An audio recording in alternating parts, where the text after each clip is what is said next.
अगर आपको भी कुछ इस टाइप के क्वेश्चन सीखने हैं कि अगर हमारे पास दो रेशनल नंबर गिवन है और उनके बीच का रेशनल नंबर हमें फाइंड करना है तो किस तरीके से करेंगे, तो इस वीडियो को पूरा देखो, आपको बिल्कुल आसानी तरीके से समझ में आ जाएगा पूरा। चलिए स्टार्ट करते हैं ताकि आपका टाइम भी सेव हो और आप इसके बाद अपने कुछ और क्वेश्चन की प्रैक्टिस भी कर पाएं। आइए देखते हैं। Find 10 rational number between -2/5 and 1/2। यहाँ पर जो मेन चीज है वो होते हैं हमारे ये दोनों रेशनल नंबर जिनके बीच का हमें रेशनल नंबर फाइंड करना होता है। अब सबसे पहले आपको क्या करना है, इन दोनों को लिख लेना है, ठीक है। थोड़ा थोड़ा स्पेस हम छोड़ देंगे, ठीक है।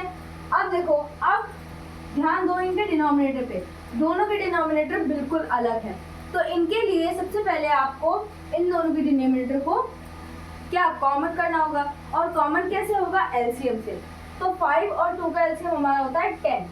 अब 5 को अगर हमें 10 बनाना है तो हम इसमें से किसको हम इसके साथ किसकी मल्टीप्लाई करें कि जो डिनोमिनेटर है वो 10 से हो जाए, तो हम यहाँ पर 2 की मल्टीप्लाई करेंगे। अब जिसकी मल्टीप्लाई हम नीचे करेंगे उसी सेम नंबर की मल्टीप्लाई हमें ऊपर भी करनी होगी, तो हम मल्टीप्लाई ऊपर 2 से करेंगे। इसके बाद जो दूसरा नंबर है 1/2, इसको हम थोड़ा सा बड़ा लिख लेते हैं, 1/2। अब 2 को अगर हमें 10 बनाना है तो कैसे बनाएंगे, उसमें हमें 5 की मल्टीप्लाई करनी होगी, 5/5, ठीक है।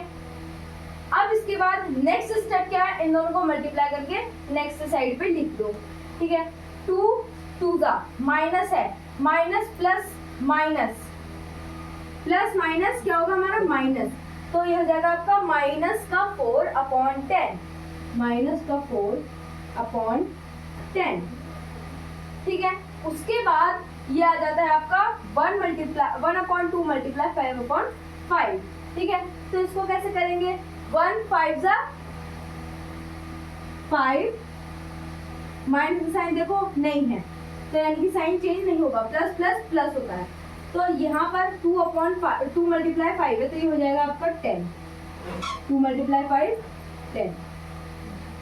अब यहाँ पर जो मेन चीज आ गई है वो आ गई है क्वेश्चन में हमसे कितने रेशनल नंबर फाइंड करने को कहा गया है।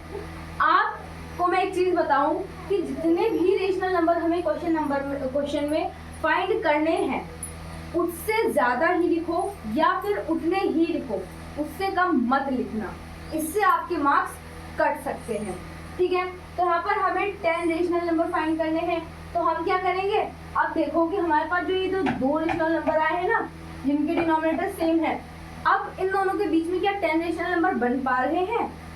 इसके बाद आएगा हमारा -3, यानी कि इसके आगे हम यहाँ पर एक नंबर लाइन ड्रॉ कर लेते हैं, ठीक है। अब बीच में हम रखते हैं 0 को, यहाँ पर हम रखते हैं -4/10, ठीक है।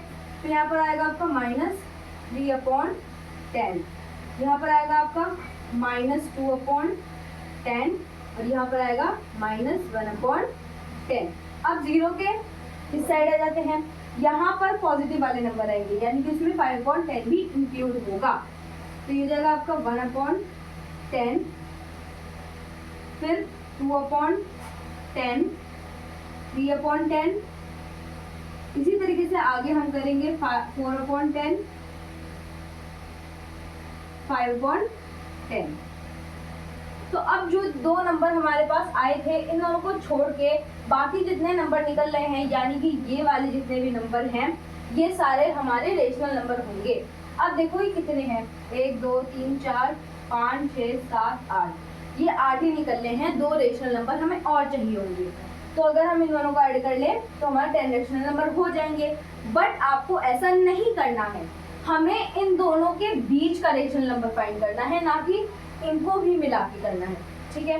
तो अब हम क्या करेंगे, मैं से नंबर लाइन को रख कर देती हूँ, ठीक है। अब इसके बाद आपको क्या करना है, हमने एक बार यहाँ पर किससे इन दोनों को सेम बनाने के लिए हमने यहाँ पर एक बार मल्टीप्लाई कर दी है। अब हम इन दोनों की मल्टीप्लाई 3 में करके देखते हैं, ठीक है। जब हम इन दोनों की मल्टीप्लाई 3 में करेंगे तो ये -4/10, जब नीचे मल्टीप्लाई करेंगे तो ऊपर भी उसी से मल्टीप्लाई होगी 3/10, 3। ठीक है, अब आपके दिमाग में ये भी चीज आई होगी कि हमने इसको पहले 2 से क्यों नहीं करा, 3 से क्यों करा।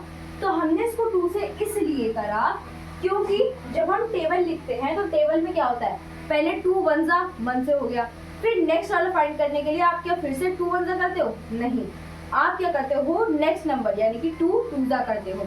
और इसी तरीके से हमने क्या करा, -2/5 को पहले 2 से मल्टीप्लाई कर लिया था, इसलिए अब हम इसे 3 से मल्टीप्लाई करेंगे, 2 से नहीं कर सकते। ठीक है, अब हमें कॉमन बनाने हैं दोनों के डिनोमिनेटर, तो सेम नंबर की मल्टीप्लाई दोनों रेशनल नंबर में होगी, यानी कि दोनों फ्रैक्शन में सेम नंबर की ही मल्टीप्लाई होगी। ये हो जाएगा आपका 5/10 मल्टीप्लाई 3/3। ठीक है, अब इन दोनों को मल्टीप्लाई कर लो तो -12/30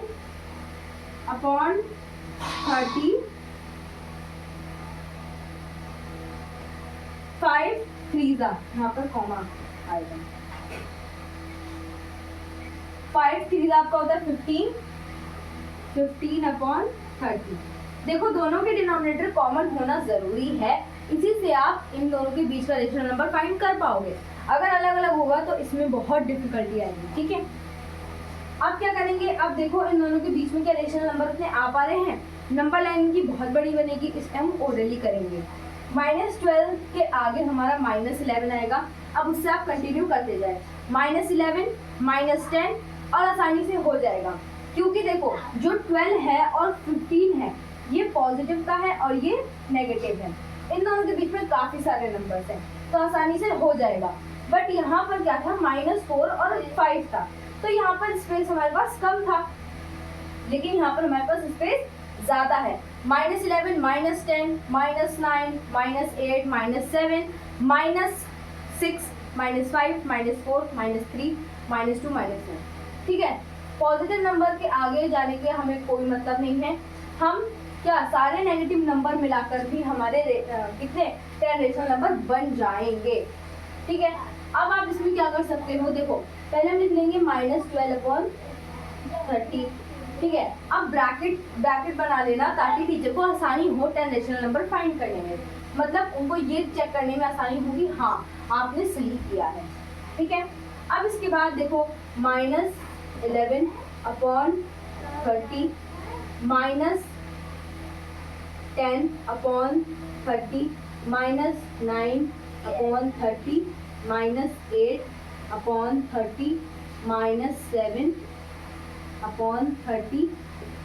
ठीक है, इसके बाद आप क्या कर सकते हो, या तो सारे नेगेटिव ले लो या फिर सारे पॉजिटिव ले लो, या फिर थोड़े से नेगेटिव थोड़े से पॉजिटिव और 0 ले लो।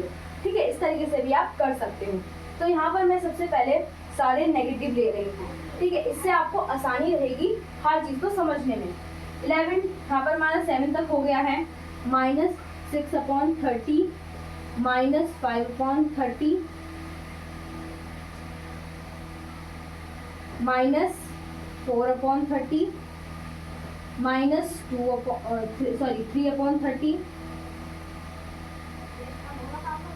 -2/30 और ये आपका -1/30। ठीक है, अब ये सारे नंबर काउंट कर लेते हैं, 1 2 3 4 5 6 7 8 9 10 11 हो रहे हैं, तो एक को हम हटा देंगे, या फिर आप चाहें तो 11 भी कर सकते हैं, टीचर मार्क्स नहीं काटेगा। बट आपने मान लो कम कर दिए, 9 कर दिए, 8 कर दिए, 7 कर दिए, तो इससे आपके मार्क्स कट जाएंगे। ठीक है, आप ज़्यादा भी कर सकते हो और एग्जैक्ट भी रख सकते हो, बट कम मत करना। ठीक है, अब इसके बाद हम क्या करेंगे, जो नेक्स्ट वाला रेशनल नंबर है हमारा, ये 15/30 इसको रख लेंगे। ठीक है, तो आपका आंसर रेडी है, यही है आपका आंसर। सो आई होप आप सभी को ये वीडियो पसंद आई होगी और आपने इस वीडियो में जो कुछ भी सीखा आप अपने पेपर में एग्जैक्टली ऐसा ही करेंगे और बिल्कुल करेक्ट करेंगे, क्योंकि ये जो टेक्निक है, ये जो स्टेप है, जितने भी मैंने आपको मेथड इसमें बताई हैं, जितनी भी मैंने आपको इसमें टिप्स बताई हैं, वो सारी आपके एग्जाम में बहुत काम आने वाली हैं। मिलते हैं नेक्स्ट वीडियो में एक नए पार्ट के साथ और नई इन्फॉर्मेशन के साथ। तब तक के लिए जय हिंद, जय भारत, वंदे मातरम।